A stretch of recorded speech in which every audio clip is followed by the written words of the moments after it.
Assalomu alaykum aziz do'stlar. Sizlar bilan yana men Ikrom Doniyorov.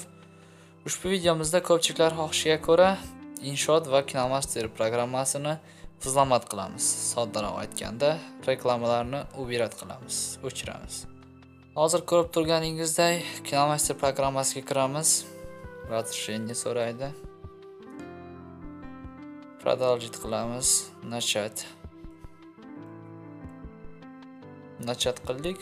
Bizda mana premium so'raydi. Premium degani bu, ya'ni hamma возможностьlari ochiq emas. Hozir telefonimizda производительность tekshiradi programma. Proverkadan o'tgandan so'ng programmaga kiramiz. Hozir proverka ketyapti. Proverka завершена. Создать proyekt qilamiz, plyusga bosamiz. YouTube'ga. Keyin fayl vibrat qilamiz, suratmi, videomi vibrat qilganimizdan keyin hozir 4 ta surat davlat qilamiz, yana bitta video qo'shamiz. Чтобы sizlarga ko'rsatish uchun da boshini. Mana videomizni ham vibrat qilamiz. Qo'shganimizdan keyin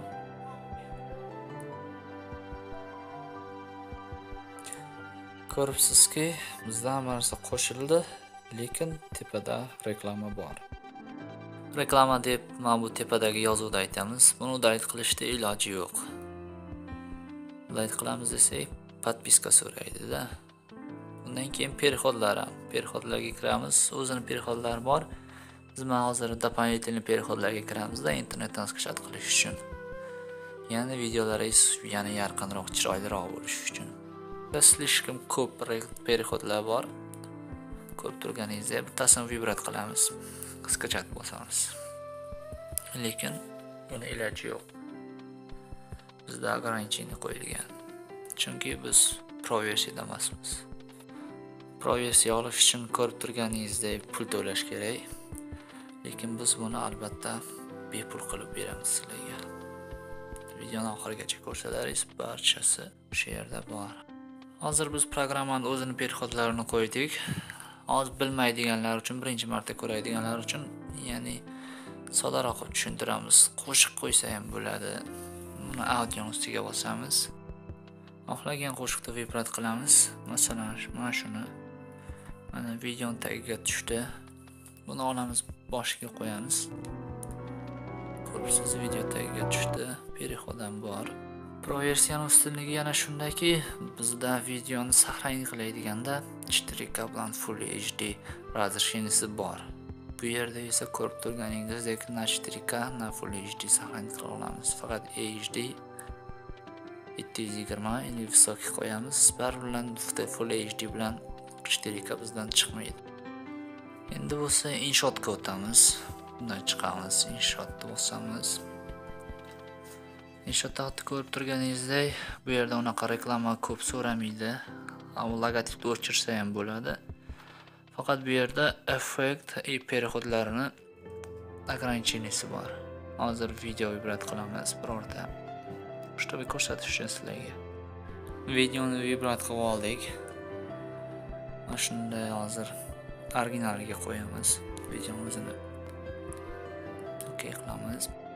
Endi o'sha aytgan переходlarga kiramiz. Mana ko'ribsizki, переходlar. Pastdagi переходlarga bosamiz. Ko'rsangiz bunda ham ограничение bor, faqat qo'yiladi. Bu bilan saqlanib qilib bo'lmaydi, okey ham qilib bo'lmaydi. Ko'rasizda qanday, mana qarang, переходlar har xil chiroyli almashadi. Okey qilib, biz prostoyni qo'yamiz, okey qilamiz. Undan keyin effektga kiramiz. Filtrga ham, masalan, sveta korreksiyani almashtirish uchun hammasi pullik bu yerda ham. Effektga kiramiz. Effektda masalan ko'rib turganingizdek har xil effekt qo'ysa bo'ladi. Ko'p zo'r effektlar bor, faqat hammasi bu yerda pullik. Hozir biz sizga pulligini ko'rsatamiz, undan keyin tizlamat qilib videoning oxirigacha sizlarga ko'rsatamiz. Endi savol, qanday tizlamat qilamiz deysizmi? Kinamasterni ham inshootni ham udayt qilamiz. Chunki bular bizga kerak emas. Inshootni udayt qilamiz. Download qilganimizdan keyin Yandexga kiramiz. Biz zahmat qilmaymiz. Xizmat qilingan versiyasini skachat qilamiz. Yandexga kiramiz. Skachat.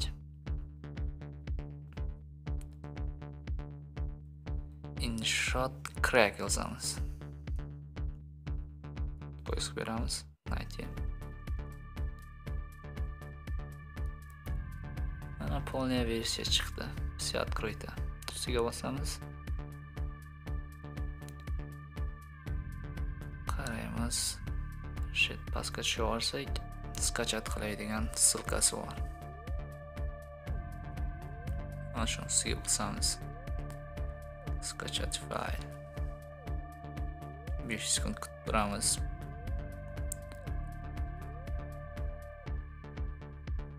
Skachat bosamiz. Ano, да.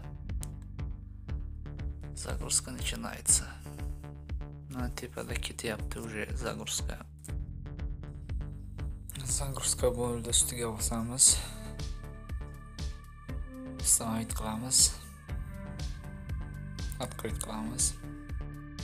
Hozir sozat qilgan proyektimizni qaytadan sozlab qilamiz. O'sha ikki videoni olamiz. Filtrga kiramiz. Ko'ribsizki, birorta hozir bepul hammasi pullik filtr qolmagan. Svet qo'ydik, okey qilamiz.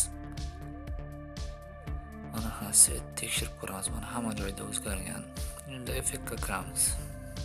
Effekt ham xuddi shunday. Birorta pullik qolmagan.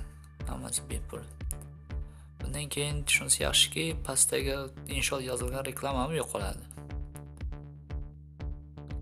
Lekin bunda faqat saqlanib qilishganda Full HD bor, 4K yo'q. Uni o'zida yo'q. Admin qilamiz. Admin qilgandan keyin InShotdan chiqamiz. Yandexga qaytib kiramizda Master yozamiz, xuddi shunday InShot yozganday. Keyin skachat qilamiz. Birinchiga bosamiz. Pastga tusha olamiz.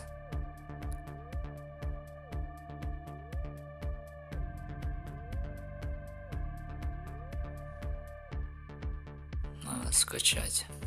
Ustiga bosamiz.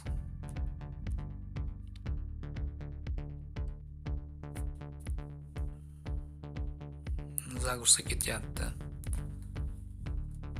Endi megabayt ham ko'p ekan, endi kamera kutamiz. Ustiga bosamiz, uстановка qilamiz. Открыть. Endi ko'ramiz. Остановить. Разрешить, то есть. Mana начать. Endi boshda chiqqan mana bunaqa pullik подпискасы hozir bizda chiqmadi. Открыть proyekt qilamiz. Oldingi proyektimizni открыть qilamiz. Mana tepada yozilgan reklama ham yo'q. Kinamasterda hozir yo'qolgan уже. Endi переходlarni ko'ramiz. Дополнительные переходы.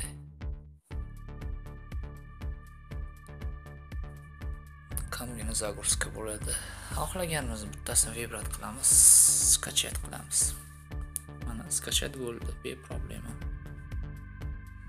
Qo'yib ko'ramiz переходni.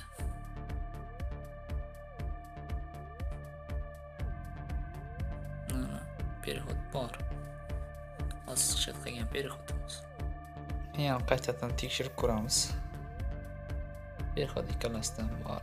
Yangi qo'yganimizdan. Xohlasangiz yana boshqasini skachat qilamiz. Proyektga ketsa mana bor. Ikkalasi ham buncha yaxshi emas ekan bu. Doполнительныйga kiramiz. Yana boshqasini vibrat qilamiz.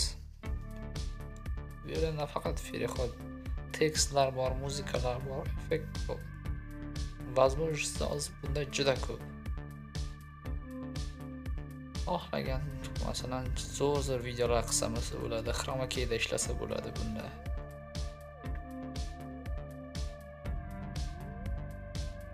Mana ikkita 3ta tema skachat qilamiz, to есть переход skachat qilamiz temamiz. Mana hammasi tushdi.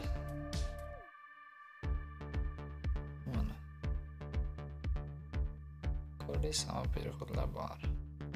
Mana shunday qilib InShot bilan KinoMaster'ni o'zlamat qilamiz, o'zlamat qilingan versiyasini skachat qilib ustanovka qilamiz. Hozir sizlar ham shunday xuddi men kabi skachat qilib ustanovka qilishlaringiz mumkin.